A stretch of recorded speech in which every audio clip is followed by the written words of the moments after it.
guys, welcome to my escape.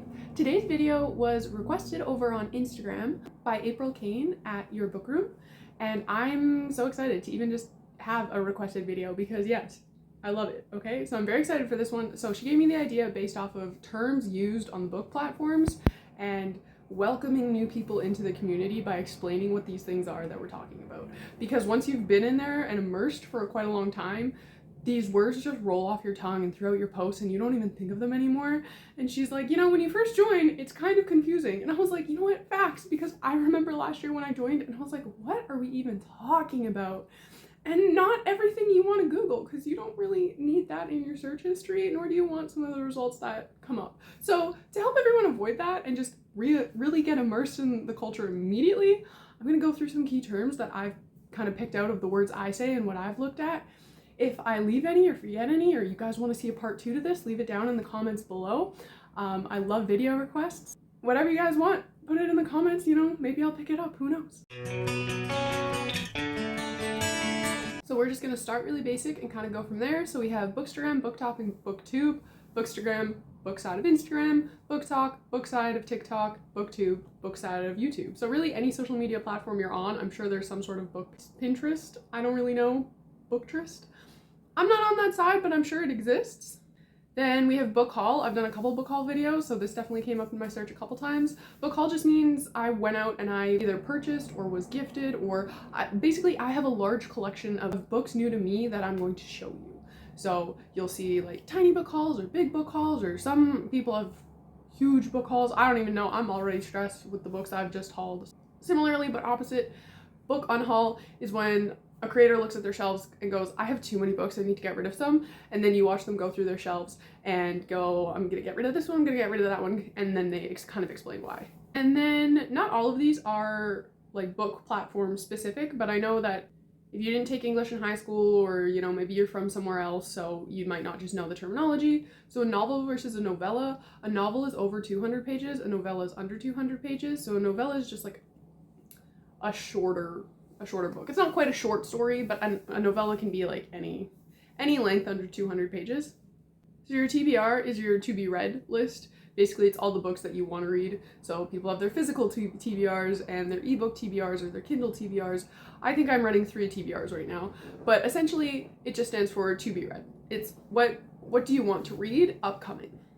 So another acronym is DNF. You'll see this a couple times. It means did not finish. It's books that you just weren't feeling, you couldn't get through, so you DNF it. So you did not finish it. So DNFing is kind of controversial. Some people believe you shouldn't put them on your channels or your pages because you don't want to hurt like the author's growth, because just because a book isn't for you doesn't mean it's not for somebody else.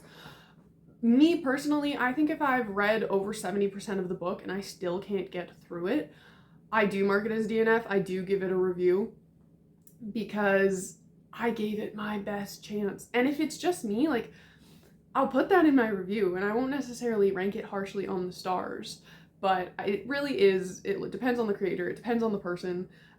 Some people will read 25% DNF it and give it a review and everything. So, I mean, it might be a controversial point in the book community, but do whatever you want. It's your reading experience. Then we have POV, which just means point of view. That just means whose point of view are you reading the story from? Some books, you're with one character the whole time, you're in their mind, or you follow them. Other books will jump characters around.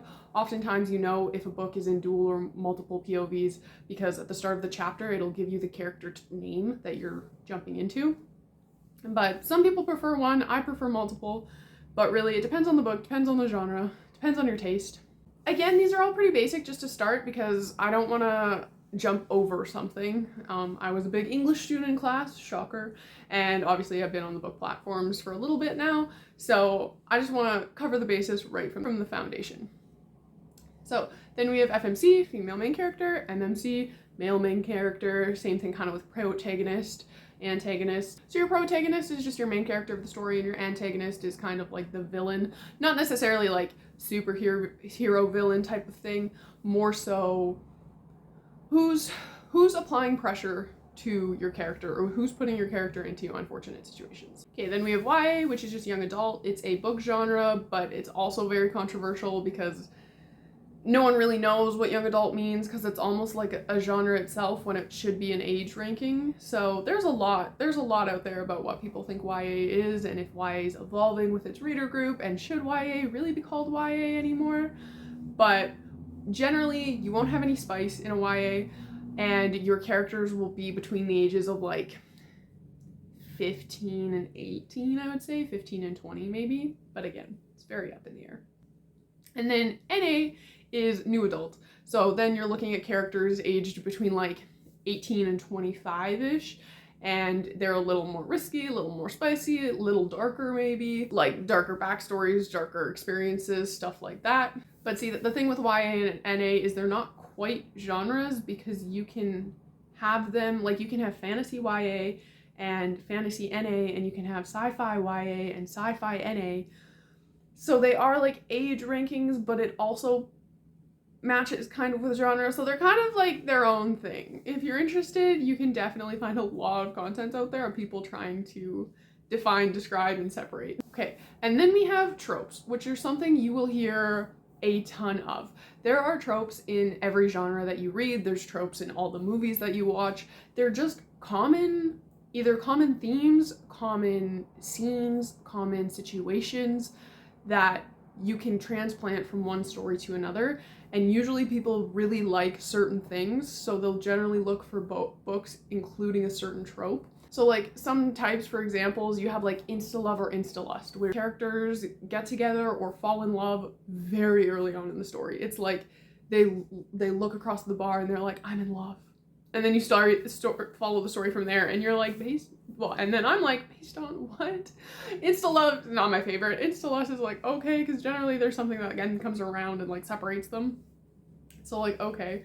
But some people really love that because they just want to like jump into it and they don't need like a strong foundation. You also have stuff like slow burn. So slow burn's the opposite of insta-love. Slow burn is the relationship takes a long time. The tension builds forever. You're sitting there like, please. And then usually the couple doesn't get together till the end of the book. Or in some romances, you're on to like the second or the third book. And then one bed trope is one that's circulating now and has been for a little bit.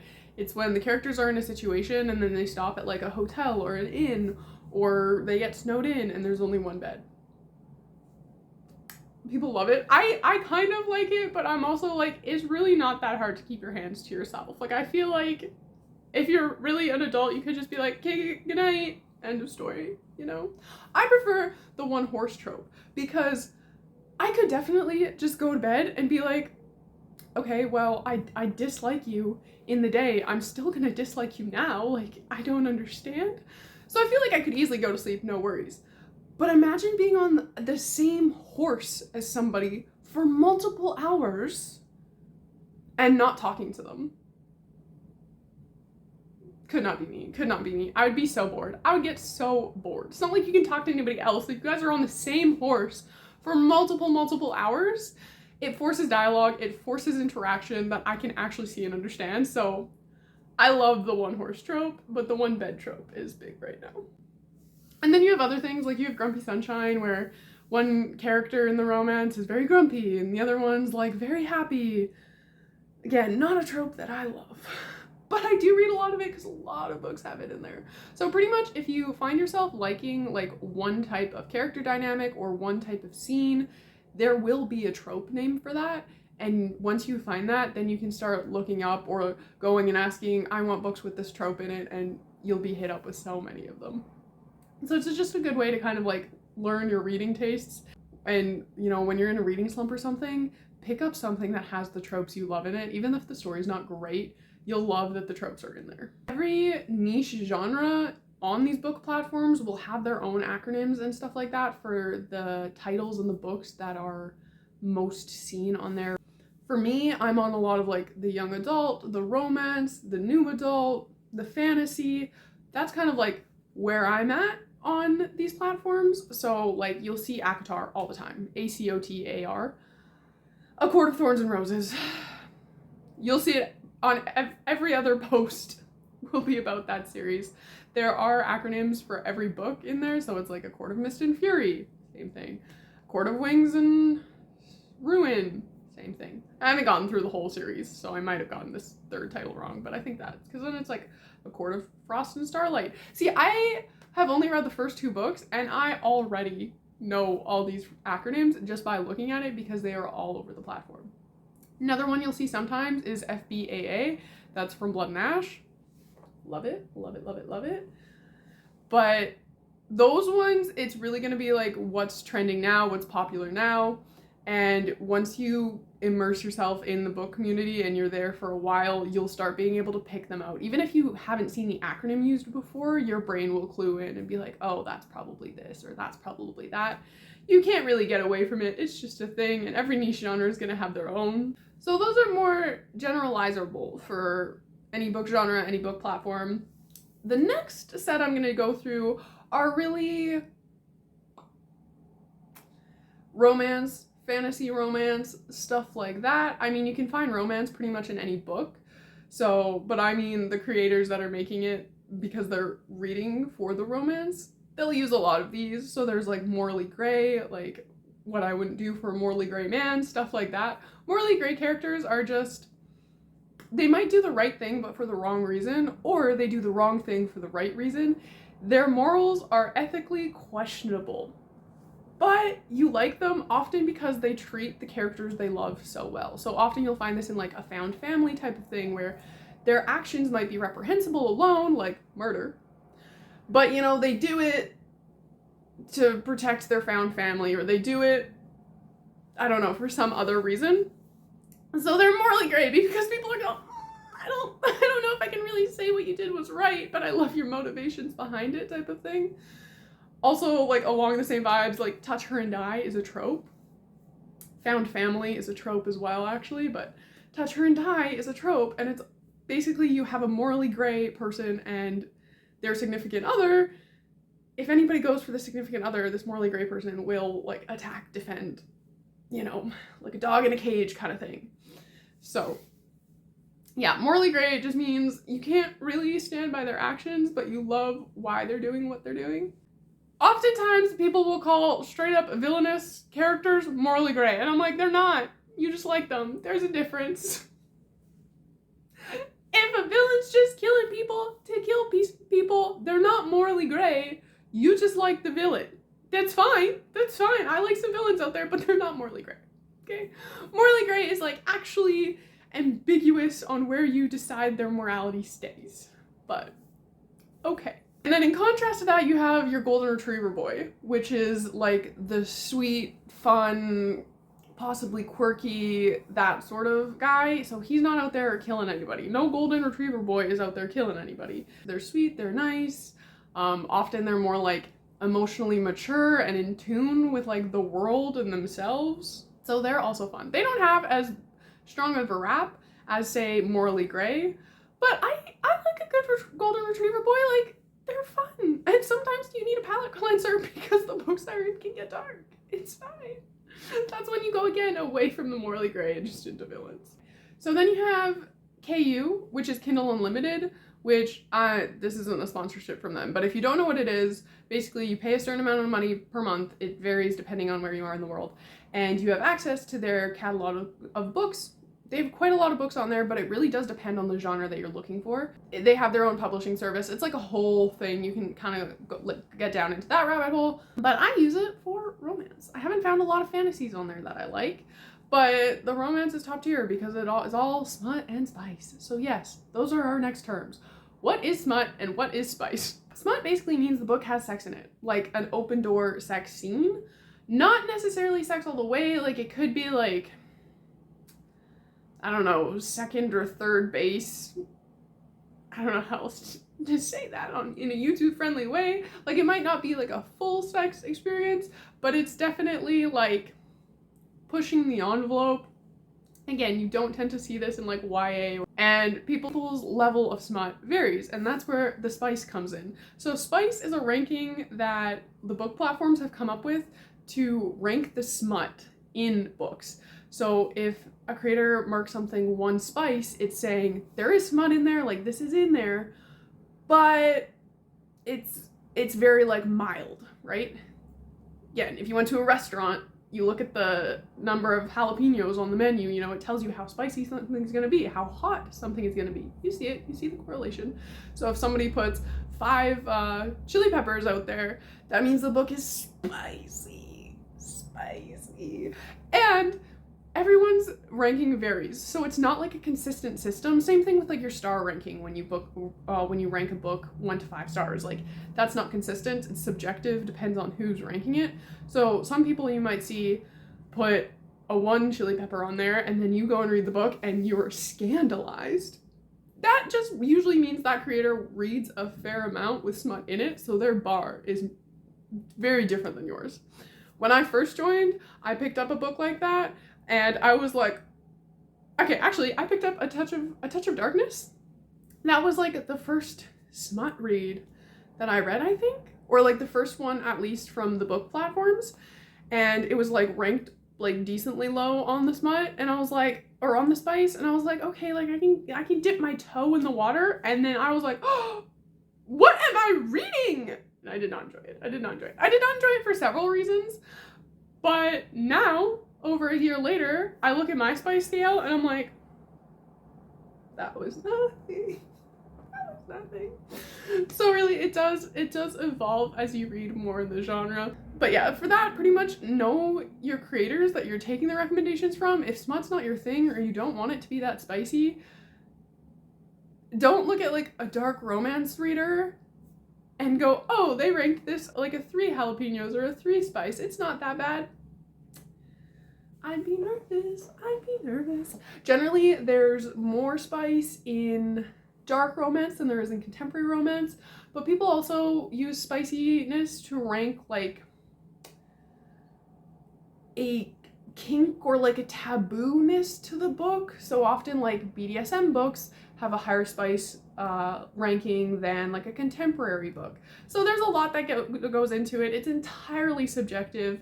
People have their own ratings. I don't even know if I have a concrete rating system myself. It's just a feeling. Like, I finish the book and I go, huh, what do I feel that one would be at? But I don't even tend to rank my books in terms of the spice level in them. Some of them I can look at and tell you immediately and be like, oh yeah.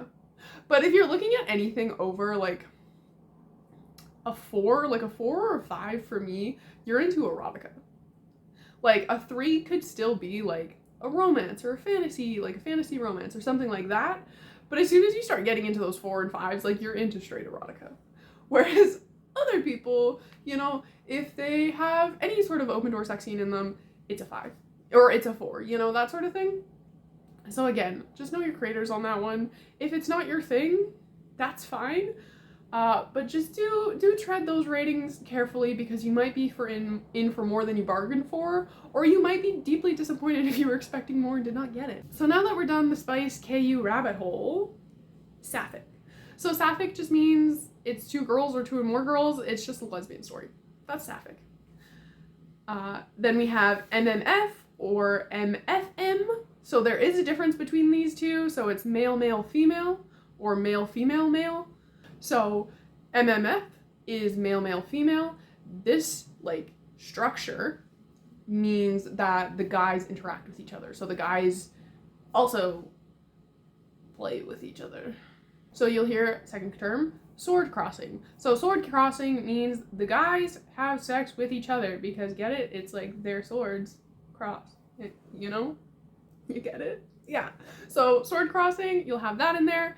MMF, there is sword crossing in that one. So anything MMF, or it's supposed to be. So when you see it on a book or in an official review, it is what that means. Oftentimes creators will get this wrong or not realize there's a difference. So that will be like person to person. But MMF is they interact with like all 3 of them are together, all 3 of them are interacting and having spicy times together in any sort of combination. MFM means that there's no sword crossing. So the guys are there for the girl, the guys do stuff with the girl, the guys don't do stuff with each other. So that's when you get into like reverse harems. Another fun word. So a harem is 1 guy, multiple women. Reverse harem is 1 girl, multiple guys. In some of them, the guys will interact. In others, the guys won't. So just knowing something as a reverse harem won't tell you if the guys interact or not, but that MMF or the MFM will tell you. And then when it's multiple guys, you'll get like MMMF. So that means you have MMM. So 3 guys or 4 guys, however many M's or however many guys are in the relationship. And then you can have like NNMFF or something like that. So then again, you know that in that reverse harem, all of the guys interact with each other as well as the girl. I know less of like if it's multiple guys, if they go like MMFMM, if that's like the guys don't. I'm not really sure on that one. I have read a couple of those, but I don't remember seeing like a ranking on them. And then like similarly, like if it's MFF, 1 guy, 2 girls, stuff like that, it just means that there's multiple people interacting, having fun, having some spicy times. And the combinations of letters tells you the sex of the people and how they're going to be interacting with each other. And that is just all pretty much goes into our next term, which is polyamorous, which just means there's multiple people in this relationship or in this situation. Anything which you see with mon, so like monogamous, is 1 person. So that's where you're getting your traditional couples where it's like, you know, 2 people together and that's it. Polyamorous or like a poly relationship just means that there's more than 2 people involved. Could be 3, could be 4. There's no really limit. It just means it's more than 2. So your MMF, your MMMMF, all your reverse harems, all of that would be in a polyamorous relationship. So oftentimes you'll hear check triggers. I say it a lot in my video, check triggers. It really depends on the books you read. If you pick up anything that's called dark, like a dark romance, or really anything, open the trigger warnings. So often they're on the first page of the book, and it lists all of the trends, you could say tropes, that are in the book, which might cause some people to be uncomfortable or to be triggered. So like death of a parent, suicide, violence against animals, child abuse, stuff like that will all be listed in the triggers. So if you know, you have to know yourself as a reader and know, you know, there's some stuff I don't want to read about, there's some stuff that's really triggering for me and I just can't process. So before you dive into any darker or more intense books, do read the trigger warning page. And if you know you're reading a darker romance and there's no trigger warnings listed, you can often go to the author's website and they'll have it listed under the book title, or go on Goodreads and look for trigger warnings. With that being said, trigger warnings do often offer some level of spoiler because like, oh, now you know that their parent dies or something like that. So it depends on like who you are as a reader. I don't always go into books reading the trigger warnings because I don't really have any triggers. And I often know, and I've often seen people talk about it or seen it directly recommended. Like I follow creators where they like the same things I do. So those ones I'm a little more like lenient in just jumping into if it's from a creator that I know we have like very similar reading tastes. I'm like, okay, well, I'm pretty confident that if you're not disturbed by this, I could hop into that. I'm not saying I haven't been disturbed by some books, okay, because I have. And probably if I read some of the trigger warnings, that wouldn't have happened. On this channel, I do cover a lot of dark romance, okay? I just get in the moods and then I do cover that. So if that's not your thing, but something I say makes you want to pick something up, please check trigger warnings because I want everyone to have a good, fun reading experience and I don't want anybody to come out traumatized. So I'm throwing this out there because I want everyone to have the best reading experience possible. It is a hot topic, very controversial topic. I'm not really the best to be speaking on it because I haven't read a lot of books with this because it's just not my thing. But if you have like a sexual assault trigger, I would stay away from anything that says dubious consent. So there's dubious consent and there's CNC. CNC is consent, non-consent. So those are your rape fantasies, stuff like that. They're its own thing, but dubious consent to me is not treated as severely as CNC often is. Dubious consent is your coercion or something happens and then the character convinces themselves later that they wanted it in that moment. So that can be very triggering and stuff like that. And many people going into the book community don't know what these trigger words really mean. And I think those are like the 2 big ones, at least that jump out to me. Everything else, you like start reading it and, you know, maybe then characters are having a spicy time and one starts being choked and you're like, oh, you know what, this isn't for me. But it's harder to back out in like a CNC or a dubious consent situation than it is in one of that.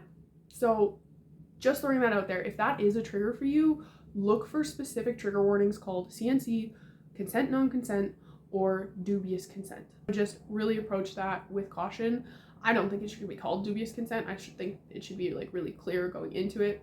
But yeah, if you have any other triggers, you can definitely look up, be like, what's the trigger warning for this type? Describe it just online, and it should be able to tell you what's the common name of that trigger warning. Again, if you're opening any books, especially dark romances or darker stories, even if you get into like dark fantasy, look at your trigger warnings if you have serious triggers. Again, I want everyone to have a safe and awesome reading experience.